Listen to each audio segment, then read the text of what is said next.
काल परवाकडे कोणतरी एक तामिळनाडूमधून रसमलाई आली होती. तामिळनाडूमधून रसमलाई आली होती. तामिळनाडूमधून रसमलाई आली होती.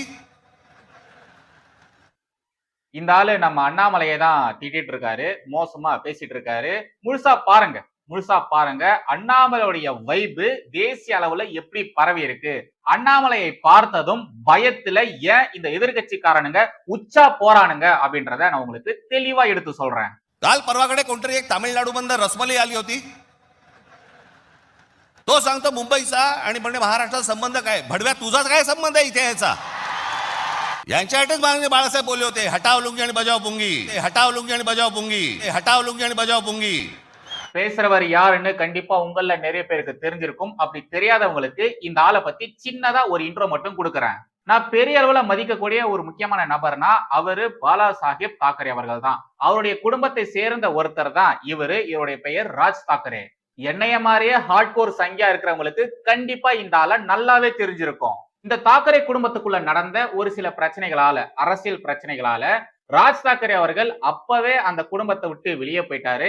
அவங்களுடைய அரசியல் இருந்தும் அவர் வெளியே போயிட்டாரு. அதாவது அவங்க சிவசேனான்னு ஒண்ணு வச்சிருந்தாங்க இல்லையா, அந்த சிவசேனால இருந்து வெளியே போய் இவரு தனியா ஒரு கட்சியை ஆரம்பிச்சிட்டாரு.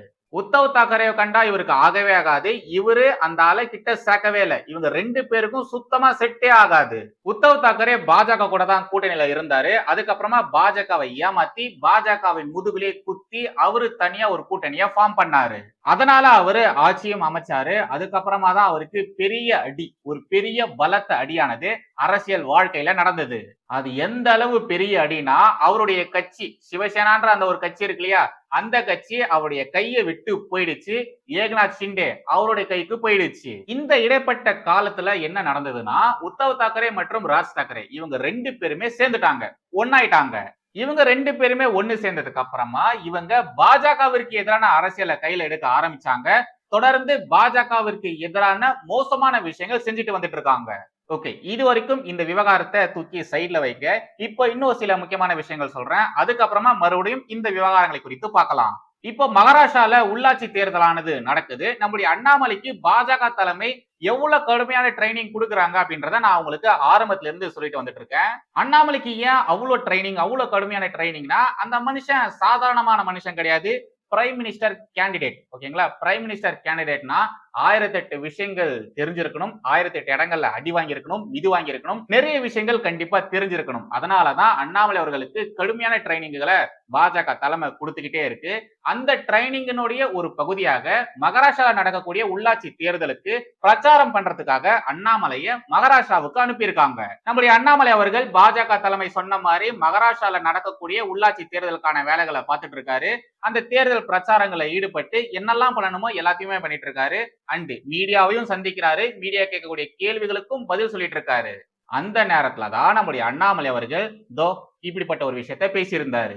Wanted triple engine government. If you look at Chennai, it is DMK at the top, BJP.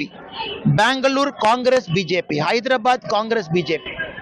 Here we are looking at the only city in our country where a triple engine sarkar is possible. Modi ji at the center, Devendra Fadnavis at the state, and the BJP mayor and BMC.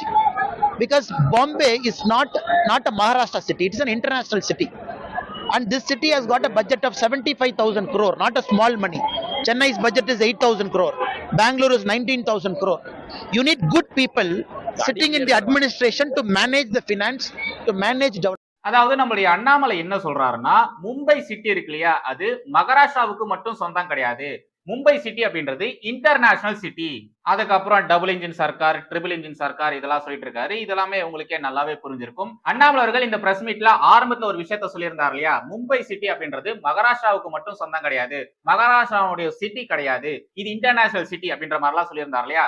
அந்த விவகாரமானது இப்ப பெரிய அளவுல வைரலா போயிருக்கு. எதிர்கட்சிக்காரனுங்க இந்த ஒரு விஷயத்தை வச்சு ஒரு பெரிய அரசியல் பண்ண பார்த்தானுங்க. பட் அவனுங்க அதுல ஃபெயில் ஆயிட்டானுங்க. அவனுங்களுக்கு அது பேக் ஃபயர் தான் ஆயிருக்கு. ஸ்கூல் பசங்க கிட்ட அண்ணாமலை பேசின இந்த வீடியோவை போட்டு காமிச்சா கூட அந்த பசங்க தெளிவா சொல்வாங்க, அவரு நம்ம மும்பைய புகழ்றாரு, மும்பை இந்த அளவு பெரிய சிட்டின்னு சொல்றாரு, இங்க ஏகப்பட்ட விஷயங்கள் நடந்துட்டு இருக்கு, மும்பைக்கு நிகர் இந்தியால வேற எந்த நகரமும் இல்ல அப்படின்ற மாதிரிதான் அண்ணாமலை சொல்றாருன்னு அந்த ஸ்கூல் படிக்கிற பசங்களே பேசுவாங்க, அந்த ஸ்கூல் படிக்கிற பசங்களே சொல்லுவாங்க. ஆனா இங்க இருக்கக்கூடிய எதிர்கட்சிக்காரனுங்க இதை அப்படியே உள்டாவா திருப்பி வேற மாதிரி பரப்பிட்டு வரானுங்க. அண்ணாமலை பேசின இந்த ஒரு விஷயத்தை வச்சுக்கிட்டு ஆக்சுவலா அண்ணாமலை தப்பா எதுவும் பேசவே இல்லை. எந்த இடத்துலயுமே தவறான வார்த்தையை அவர் விடவே இல்ல. ஆனா இவனுங்க என்ன பண்ணிருக்கானுங்க, முக்கியமா ராஜ் தாக்கரே அவர் என்ன பண்ணிருக்காரு, இந்த உள்ளாட்சி தேர்தலுக்காக அவங்க ஒரு சில பொதுக்கூட்டங்களா நடத்திருக்காங்க. நிறைய தொண்டர்களை கூப்பிட்டு பொதுக்கூட்டங்களா நடத்திருக்காங்க. அந்த நேரத்துல ராஜ் தாக்கரே அவர்கள் அண்ணாமலை அவர்களை ரொம்ப ரொம்ப மோசமா பேசியிருக்காரு, அபியூஸ் பண்ணியிருக்காரு. ஆக்சுவலா அண்ணாமலையின் வருகை பார்த்து இவனுங்க எல்லாருமே அலறி போயிருக்கானுங்க. அதனாலதான் பாவம் இத மாதிரி பைத்தியம் புச்ச கிழவி மாதிரி கத்திக்கிட்டே இருக்கானுங்க. அண்ணாமலைக்கு எதிராக நான் பேசுறேன், அண்ணாமலை போட்டு நான் காலி பண்றேன்னு சொல்லிட்டு இந்த சிவசேனால இருக்கக்கூடியவர்கள், சிவசேனா கூட்டணியில இருக்கக்கூடியவர்கள், புள்ளி கூட்டணியில இருக்கக்கூடியவர்கள் அவங்க எல்லாருமே ஏடாகூடமான விஷயங்கள் பேசி தள்ளியிருக்காங்க. ஒரு படி மேல போய் இந்த ராஜ் தாக்கரே இருக்காரு இல்லையா, அவர் என்ன பண்ணிருக்காரு, அண்ணாமலையை மட்டும் தாக்கி பேசாம ஒட்டுமொத்த சவுத் இந்தியன்ஸையும் தாக்கி பேசியிருக்காரு. ஒரு ரசமலாய், அண்ணாமலைய ரசமலாய் அப்படின்ற மாதிரி சொல்லிவிட்டு தமிழகத்திலிருந்து ஒரு ரசமலாய் வந்திருக்கு, டேய் அண்ணாமலை உனக்கும் மகாராஷ்டிராவுக்கும் என்னடா சம்பந்தம் அப்படின்ற மாதிரிலாம் சொல்லிட்டு அட்டாவ் லுங்கி பச்சாவ் புங்கி அப்படின்ற மாதிரிலாம் பேசியிருக்காரு. அதாவது தமிழர்களை விரட்டி அடித்து மராட்டியத்தை காப்போம்னு சொல்லியிருக்காரு. இது வெறும் அண்ணாமலையை மட்டும் அபியூஸ் பண்ணக்கூடிய வார்த்தை கிடையாது, இது ஒட்டுமொத்த தமிழர்களையும் அபியூஸ் பண்ணக்கூடிய ஒரு வார்த்தை. இங்க எப்படி இந்த திமுக காரணங்க வட இந்தியர்கள் மீது வெறுப்பு வரணும் அப்படின்றதுக்காக இங்க உட்கார்ந்துகிட்டு வெறுப்பு அரசியல் பண்றாங்க, அதே மாதிரியான ஒரு விஷயத்தை தான் அங்க மகாராஷ்டிரால இந்த சிவசேனால இருக்கக்கூடியவர்கள், இந்த உத்தவ் தாக்கரே, ராஜ் தாக்கரே, அவருடைய மகன் உத்தவ் தாக்கரேவுடைய மகன் ஆதித்யா தாக்கரே, இவங்க எல்லாருமே திமுக பண்ற மாதிரியான அரசியலை அங்க உட்கார்ந்துகிட்டு பண்ணிட்டு இருக்காங்க. இதுல ஹைலைட்டான விஷயம் என்னன்னா, இந்த கோஷ்டிக சவுத் இந்தியாவை மட்டும் கிடையாது, நார்த் இந்தியாவையும், அங்க இருக்கக்கூடிய உத்தரப்பிரதேசம், பீகார் மாதிரியான அங்க இருக்கிற அந்த நார்த் இந்தியன் ஸ்டேட்ஸையும் பாத்தீங்கன்னா இப்படிதான் மோசமா பேசிட்டு இருப்பானுங்க. இப்போ இந்த கேடுகட்ட கோஷ்டி அண்ணாமலை குறித்து பேசினது பெரிய அளவுல வைரலா இருக்கு. இந்தியா முழுக்க இந்த விவகாரமானது பரபரப்பா பேசப்பட்டு வந்துட்டு இருக்கு. எல்லாருமே இந்த கோஷ்டியை போட்டு பொலன்னு பொலகிறாங்க. உதவாத தாக்கரேவின் மகன் ஆதித்ய தாக்கரே இருக்காரு இல்லையா, அவரு அண்ணாமலை குறித்து என்ன பேசியிருக்காரு அப்படின்றத போடுறேன், தயவு செய்து பார்த்துட்டு வாங்க. अन्नामलाई को खुद के स्टेट में कोई पूछता नहीं है, खुद के पार्टी में कोई पूछता नहीं है, तो कहीं ना कहीं हीरो बनने आए, लेकिन आपको पता जीरो बन के गए. அதாவது அண்ணாமலை பேசுறத அவருடைய மக்களே, அவருடைய சொந்த ஊர் மக்களே கேட்கறது கிடையாது, அவருடைய சொந்த கட்சி அவர் பேச்ச கேட்கறது கிடையாது. இப்போ இந்த அண்ணாமலை ஹீரோ மாதிரி வந்திருக்காரு, கண்டிப்பா திரும்பி போறச்ச ஜீரோவா தான் போவாரு அப்படின்ற மாதிரி இந்த ஆதித்ய தாக்கரே சொல்றாரு. சார் ஆதித்ய தாக்கரே சார், உங்க பேச்சுல ஆணவமோ தைரியமோ ஆட்டிடியூடோ எதுவுமே தெரியல, உங்க பேச்சுல முழுக்க முழுக்க பயம்தான் தெரியுது, பயந்துகிட்டு தான் நீங்க பேசிட்டு இருக்கீங்க. ஆல்ரெடி நம்ம கட்சி நக்கின் போயிடுச்சு, இப்போ ஸ்டார் கேம்பெயினரான அண்ணாமலை வேற வந்திருக்காரு, அவர் வந்ததுக்கு அப்புறமா இன்னும் மோசமான நிலைக்கு தான் நம்முடைய கூட்டணி போவோம், நம்முடைய கட்சி போவோம் அப்படின்றது உங்களுக்கு நல்லாவே தெரிஞ்சிருக்கு. அதனாலதான் அந்த மனுஷனை பார்த்து இப்படி அலறீங்க. இவர் என்ன சொல்றாரு, அண்ணாமலை பேச்ச சொந்த ஊர்ல இருக்கக்கூடிய மக்களே கேட்கறது இல்லைன்னுட்டா, யார் யா நீ, எங்க இருந்தியா வர, உனக்கு எல்லாம் கொஞ்சமாச்சு அரசியல் நாலேஜ் அப்படின்றது இருக்கா இல்லையா? அண்ணாமலை பேச்சை கேட்காம தான் இங்க அவருக்காக உயிரை கொடுக்கக்கூடிய தொண்டர்கள் உருவாகி இருக்காங்களா? அப்புறம் என்ன சொல்றாரு, அண்ணாமலை பேச்ச அவருடைய சொந்த கட்சியை கேட்கறது இல்லைன்னுட்டு. யோ உனக்கு மூளை கொஞ்சமாச்சு இருக்குதாயா? கொஞ்சோண்டாச்சு இருக்குதா? மகாராஷ்டிரா நடக்கக்கூடிய உள்ளாட்சி தேர்தலுக்கு தமிழகத்திலிருந்து அண்ணாமலைய அங்க பிரச்சாரம் பண்றதுக்கு பாஜக தலைமை கூட்டிட்டு போகுதுன்னா சும்மாவா? இவனுங்க கதறானுங்க பாருங்க, எதிர்கட்சிக்காரனுங்க அண்ணாமலையை பார்த்து கதறானுங்க பாருங்க, அது போதும், அது ஒன்னே போதும் இங்க அண்ணாமலைக்கு எதிராக இருக்கிறவங்களுக்கு பதிலடியா இருக்கும். அண்ணாமலை சாப்டர் க்ளோஸ், அண்ணாமலை புது கட்சி ஆரம்பிக்க போறாரு, இதுக்கப்புறம் அண்ணாமலை வேலை வரவே முடியாது அப்படின்ற மாதிரி எல்லாம் உளறிட்டு இருந்தானுங்களையா, அவனுங்களே இப்பெல்லாம் கப்சிப்பு தான் இருக்கானுங்க. அதே மாதிரி அவனுங்க கப்சிப்புன்னு ஆகுற மாதிரி இவனுங்களும் கப்சிப்புன்னு அமைதியா இருப்பானுங்க பாருங்க. நீங்க ஆனா பாருங்க, வெயிட் பண்ணி பாருங்க, இப்ப பேச இந்த வாய் எல்லாமே மூடிக்கிட்டு உட்காரும் பாருங்க.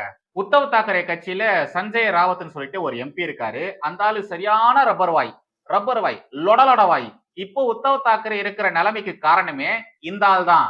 சுருக்கமா சொல்லணும்னா இந்த ஆளு அந்த ஒரு வைகோ. இந்த ஆளும் நம்மளுடைய அண்ணாமலையை பிடிச்சி கடிச்சு வச்சிருக்காரு, தேவையே இல்லாத வார்த்தைகளை விட்டுருக்காரு, அண்ணாமலை பேசாத விஷயங்களை பேசினதா சொல்லி அவதூறுகள் பரப்பியிருக்காரு. இது மாதிரியான விஷயங்கள்லாம் அங்க நடக்கும் பொழுது நம்முடைய அண்ணாமலை சும்மா இருப்பாரா? சொல்லுங்க, சும்மா இருப்பாரா? மனுஷன் பழைய மாதிரி இறங்கி அடிச்சு துவம்சம் பண்ணிருக்காரு. விண்டேஜ் அண்ணாமலை 2 வருஷத்துக்கு முன்னாடி அண்ணாமலை எப்படி இறங்கி அடிப்பாரோ அதே மாதிரி சிவசேனால இருக்கக்கூடிய புள்ளிங்க கூடையில இருக்கக்கூடிய ஒவ்வொருத்தங்களையும் போட்டு பொலன்னு பொலந்து தள்ளியிருக்காரு. ஏங்க வேலை இல்லாம 2 பேர் சுத்திக்கிட்டு இருக்கிறாங்க. அங்க பாத்தீங்கன்னா ஆதித்ய தாக்கரே, ராஜ் தாக்கரே, இவங்க எல்லாம் யாருங்க? அங்கிருந்து என்னை மிரட்டிட்டு இருக்கானுங்க. நான் பெருமைப்படுறேன், ஒரு விவசாயினுடைய பையன் இன்னைக்கு தாக்கரேவனுடைய கோபத்தை நான் சம்பாரிச்சிருக்கிறேன். எனக்கே அது ஆச்சரியம்தான். எங்கள் அப்பா படித்தது 10வது, அம்மா படித்தது 6வது, எல்லாம் இத்தனை நாளாக ஆடு மாடு தான் மேய்ச்சிட்டு இருந்தாங்க. இப்போ உடம்பு சரியில்லை, ஆடு மாடு மேய்க்கிறதுல அந்த ஆடு மாட்டை நான் மேய்க்கிறேன். இன்னைக்கு தாக்கரே நேற்று கூட்டம் போட்டு ஆயிரக்கணக்கான நபர்களை போட்டு அந்த ராஜ் தாக்கரே, உத்தவ் தாக்கரே, ஆதித்ய தாக்கரே மேடை போட்டு என்னை அங்கிருந்து திட்டுறானுங்க. அந்த அளவுக்கு நான் வளர்ந்துட்டேன்னா, அந்த அளவுக்கு ஒரு விவசாயினுடைய பையன் இன்னைக்கு மும்பையில் அவனுக்கு கூட்டம் போட்டு திட்டுற அளவுக்கு நான் உயர்ந்துட்டேனான்னு தெரியல. அதனால் இந்த பாலா சாஹேப் தாக்கரே அவர்கள் மீது மிகப்பெரிய மரியாதை நான் வைத்திருக்கின்றேன். பாரதிய ஜனதா கட்சியில் நம்முடைய அலுவலகத்தில் நான் மாநில தலைவராக பணியாற்றிய பொழுது 2 பேர்த்தோட புகைப்படம் என்னுடைய இதில் இருக்குது. ஒன்று சத்ரபதி சிவாஜி அவர்கள், மற்றொன்று மகாகவி பாரதி அவர்கள், திருவள்ளுவர் எல்லாமே வச்சுருக்காங்க. அதனால் இவனுக்கு இந்த மிரட்டல் போட்டு இந்த சிவசேனா, இன்னைக்கு தாக்கரேவோட சிவசேனா அவங்களுடைய பத்திரிகை நம்ம முரசொலி மாதிரி சாம்னான்னு ஒன்று வச்சுருக்கானுங்க. அதில் எழுதியிருக்கானுங்க, மும்பைக்குள்ள வந்தால் என் காலை வெட்டுவேன், இங்க் அடிப்பேன். நான் மும்பைக்கு வரத்தான் போகிறேன், நீ இங்க் அடிச்சுப்பாரு, காலை வெட்டிப்பார், அதெல்லாம் 2 பார்த்துடலாம். அதனால் இந்த மிரட்டல் உருட்டுருக்கெல்லாம் நான் பயந்துருந்தா ஊரில் உட்காந்து என் கிராமத்துக்குள்ளே சொந்த ஊரில் தான் இருக்கணும். 2வது, இன்னைக்கு பாரத பிரதமர் நரேந்திர மோடி அவர்கள் இந்தியாவுடைய தலைவர் நான் சொல்லும் பொழுது அவர் குஜராத்தி இல்லைன்னு ஆயிருமா? அதே போல காமராஜர் ஐயா அவர்கள் இந்தியாவுடைய மாபெரும் தலைவர் நான் சொல்லும் பொழுது அவர் தமிழர் இல்லை என்று ஆகிவிடுமா? இன்னைக்கு மும்பை உலகத்தினுடைய தலைநகரம் என்று சொல்லும் பொழுது அது மராட்டியர்களால் கட்டிய நகரம் இல்லைன்னு ஆயிருமா? அது மும்பை அங்கே இருக்கக்கூடிய மராட்டி சகோதர சகோதரர்களுடைய உழைப்பால் உயர்ந்த நகரம் இல்லைன்னு ஆயிருமா? இதெல்லாமே அந்த நகருக்கு ஒருவர் சொல்லக்கூடிய பெருமை, ஒரு அடையாளம். எப்படி பாரத பிரதமர் நரேந்திர மோடி அவர்கள் இந்தியாவினுடைய தலைவர், உலகத்தினுடைய தலைவர் என்று சொல்லும் பொழுது அவர் பிறந்த இடமும் பிறந்த மண்ணையும் மறந்துடுவோமா? எல்லாம் முட்டாள்கள், அறிவில்லாதவர்கள். இந்த சஞ்சய் ராவட்னு ஒருவர் இருக்கின்றார். அங்கே என்ன பேசுறதே தெரியாமல் காலையில் பத்திரிகையாளரை சந்தித்து வாமிட் எடுப்பது மட்டும்தான் சஞ்சய் ராவத்தினுடைய காலை வேலை. 6 மணிக்கு வாமிட் எடுக்கணும், அதுக்கு 4 பத்திரிகையாளர் சந்திப்பு நடத்தணும். இன்றைக்கி 3 தாக்கரே கூட்டம் போட்டு மிரட்டிட்டு இருக்காரு. என்னை பற்றி நீ அவமானப்படுத்துறது எனக்கு ஒன்றும் புதுசு இல்லை. தமிழ்நாட்டில் டிஎம்கே அதைத்தான் காலங்காலமாக செய்கிறாங்க. ஆனால் தமிழர்களையும் அவமானப்படுத்துகிறாங்க. இந்த லுங்கி கட்டினவனுங்க, வேட்டி கட்டினவனுங்க, இவனுங்களாம் இப்படி, இவனுங்களாம் அப்படின்னு. அதே கூட்டணியில் திராவிட முன்னேற்ற கழகம் இங்கே இருக்கிறாங்க. இதுதான் ஆச்சரியம். அதனால் அது திமுக தமிழகத்தில் இருக்கட்டும், அங்கே இருக்கக்கூடிய இன்னைக்கு இருக்கக்கூடிய இந்த உத்தவ் தாக்கரே, ராஜ் தாக்கரே, ஆதித்ய தாக்கரேவாக இருக்கட்டும், இவர்கள்லாம் மிரட்டி தான் அவங்க பிளப்பை ஓட்டிக்கிட்டு இருக்கிறாங்க. நம்ம பயப்படுவோன்னு நினைக்கிறாங்க. இது பாலா சாஹேப் தாக்கரே அவர்கள் இருந்திருந்தால் இவங்கெல்லாம் இருந்திருக்கவே மாட்டாங்க. அப்பாவினுடைய பெயரை கெடுப்பதற்கே ஒரு 3 பேர் அங்கே சுற்றிக்கிட்டு இருக்கிறாங்க. அதனால் அந்த காலை வெட்டுவேன், கையை வெட்டுவேன், இதுக்கெல்லாம் பயப்படுற ஆள் நான் கிடையாது. அதே நேரத்தில் ஒரு விவசாயினுடைய மகன் கிராமத்திலேருந்து வந்திருக்கக்கூடிய நான் தாக்கரே மீட்டிங் போட்டு லட்சக்கணக்கான ஆளை போட்டு ஸ்டேஜில் என்னை திட்டுற அளவுக்கு வளர்ந்துட்டேன்னு நினைக்கும் பொழுதும் கூட அந்த பாரதிய ஜனதா கட்சி தான் அந்த வாய்ப்பையும் எனக்கு கொடுத்துருக்குன்னு நினைச்சு நான் பெருமையும் அடைகிறேன். வருவேன்டா, நான் மும்பைக்கு வருவேன்டா, மும்பைக்கு வந்தே தீர்வேன்டா. முடிஞ்சா சிவசேனா காரணங்க, அதாவது அந்த ராஜ் தாக்கரே, உத்தவ் தாக்கரே அவங்களுடைய ஆதரவாளர்கள் முடிஞ்சா என் காலை வெட்டுங்கடா அப்படின்ற மாதிரி அண்ணாமலை சவால் விட்டுருக்காரு. மகாராஷ்டிரால இருக்கக்கூடிய வைகோ, இந்த சஞ்சய் ராவத், இவர் என்ன தெரியுமா சொல்றாரு? ஐயோ, எனக்கு ரொம்ப ஆச்சரியமா இருக்கு, தமிழகத்தில இருந்து ஒருத்த வந்துட்டு மும்பை மகாராஷ்டிராவுக்கு சொந்தம் இல்லைன்னு சொல்றான், எப்படி அவன் இது மாதிரிலாம் சொல்லலாம்? முதலமைச்சர் தேவேந்திர பட்னாவிஸ், துணை முதலமைச்சர் ஏக்நாத் ஷிண்டே இவங்க எல்லாம் எப்படி அதெல்லாம் பார்த்துக்கிட்டு அமைதியா இருக்காங்க, சைலண்டா இருக்காங்க? இந்த அளவு அண்ணாமலை பேசுறதுக்கான தைரியம் எங்கிருந்து வந்திருக்கு அப்படின்ற மாதிரி பேசுனது மட்டும் இல்லாம சிவசேனா ஒரு பத்திரிகையை வச்சிருக்கு. எப்படி இங்க திமுக எப்படி இங்க முரசொலின்னு ஒரு பத்திரிகையை வச்சிருக்கோ அதே மாதிரியான ஒரு பத்திரிகைய அங்க சிவசேனா ஒரு பத்திரிகையை வச்சிருக்கு. அந்த பத்திரிகையில அண்ணாமலைய ரொம்ப மோசமாலாம் பேசி வச்சிருக்கானுங்க. கை காலை வெட்டுவேன், அது பண்ணுவேன், இது பண்ணுவேன், நீ மும்பைக்கு வந்து பாடுறா அப்படின்ற மாதிரிலாம் என்னென்னத்தையோ பேசி வச்சிருக்கானுங்க. மகாராஷ்டிரால நடக்கக்கூடிய இந்த அரசியலை எங்கேயோ பார்த்த மாதிரி இருக்குமே. இருக்குதா? வேற எங்கேயும் கிடையாது, தமிழகத்துலதான். இந்த திராவிட மாடல் அரசினுடைய அரசியல் தான் அதுவும். திமுக எம்பிகள் மென்ஷன் பண்ணி பாஜக எம்பி ஒருத்தர் திமுக எம்பிகள் பண்ணக்கூடிய அடாவடித்தனங்களை விமர்சனம் பண்ணதுக்கு இந்த திமுக காரணங்க என்ன பண்ணானுங்க? ஐயோ, தமிழர்களை எப்படி எல்லாம் பேசுறாங்க பாருங்க, ஒட்டுமொத்த தமிழர்களை எப்படி அசிங்கப்படுத்துறாங்க பாருங்க அப்படின்ற மாதிரி ஒப்பாரி வச்சாங்க. பாத்தீங்களா? அதே மாதிரியான ஒரு விஷயம் தான் இங்கேயும் நடந்திருக்கு. உங்க அரசியல் யுக்தி எல்லாம் பாஜக காரங்களுக்கு நல்லாவே தெரியும். அதனாலதான் உங்களை போட்டு பொளக்குறதுக்கு முன்னாடி அழகா அந்த விஷயங்களை மென்ஷன் பண்ணிடுவாங்க. இவனதான் சொல்றேன், இதுங்களதான் சொல்றேன், இந்த கோஷியா தான் சொல்றேன் அப்படின்ற மாதிரி மென்ஷன் பண்ணிட்டு தான் போட்டு பொலகவே ஆரம்பிப்பாங்க. பாவம் இவனுங்க கோஷ்டி ஃபுல்லா கதறானுங்க, கத்தி கதறி கூச்சல் போடுறானுங்க. பாருங்க என்னெல்லாம் நடக்குது, இங்க பாருங்க என்ன மாதிரிலாம் விஷயங்கள் நடந்துட்டு இருக்கு, பாருங்க நம்மள அவமானப்படுத்துறாங்க அப்படின்ற மாதிரி கதறிட்டு இருக்கானுங்க. பட் எதுவுமே எடுபடல. மகாராஷ்டிராவுடைய முதலமைச்சர் திரு தேவேந்திர பட்னாவிஸ் இருக்காரு இல்லையா, அவரு அண்ணாமலைக்கு ஆதரவாக பேசியிருக்காரு. அண்ணாமலை பேசின அந்த ஒரு விஷயத்த அவரு தெளிவுபட பேசியிருக்காரு. மராட்டியத்திலேயே அண்ணாமலை இப்படிதான் பேசியிருக்காரு, அண்ணாமலை சொன்னதுடைய அர்த்தம் இதுதான் அப்படின்றத அவரே பேசியிருக்காரு. அந்த மாநிலத்துடைய முதலமைச்சரே பேசியிருக்காரு. அந்த கிளிப்பிங்கையும் போடுறேன், பார்த்துட்டு வாங்க. अण्णामलेंचं म्हणणं असं होतं की हे एक आंतरराष्ट्रीय शर्यत ते खरं आहे, याचा अर्थ ते काही महाराष्ट्राचं नाही असं त्याचा अर्थ नव्हता, किंवा महाराष्ट्राचं नाही असं त्यांना म्हणायचं नव्हतं. आता एखादा व्यक्ती ज्याला हिंदी येत नाही तो हिंदी बोलायचा प्रयत्न करतो, त्यातनं जणू काही आता अण्णामलई म्हणजे पंतप्रधानच ते बोलले रसमलाई येतो. हां त्याचं ठीक आहे, ते काय कोणी कोणाला काही म्हणू शकतं, तसं ते एंटरटेनिंग बोलतात, त्याच्यामुळे त्याला काही फार म्हणजे मजा घ्यायची असते, त्याची फार गांभीर्याने नसते. இப்போ இந்த கோஷ்டிகளுக்கு அண்ணாமலை யாரு அப்படின்றது நல்லாவே புரிஞ்சிருக்கும். ஆக்சுவலா அவங்களுக்கு ஆல்ரெடி தெரியும் அண்ணாமலை யாரு, அந்த மனுஷன் வந்தா என்ன மாதிரியான விஷயங்கள் நடக்கும் அப்படின்றது அவனுங்களுக்கு நல்லாவே தெரியும். அதனாலதான் அண்ணாமலை உள்ளாட்சி தேர்தலுக்கு பிரச்சாரம் வரத்துக்கு இவ்வளோ எதிர்ப்பு, இவ்வளோ விஷயங்கள் அவனுக்கு பண்ணியிருக்கானுங்க. இப்போ லோக்கல்ல அண்ணாமலை ஹேட்டர்ஸ் நிறைய பேர் இருப்பானுங்க இல்லையா, அவனுங்களுக்காக ஒரு சில விஷயங்கள் சொல்லிவிட்டு இந்த வீடியோவை முடிச்சுக்கிறேன்.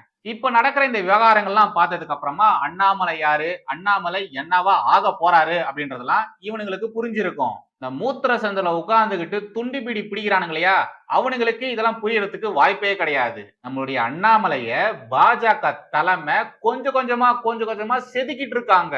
இன்னும் எண்ணி 10-15 வருஷத்துல இல்ல அதுக்கு முன்னாடியே இந்த நாட்டினுடைய யங் பிரைம் மினிஸ்டரா தலைவன் வருவான், அப்பதான் இவனுங்களுக்கு எல்லாம் புரியும்.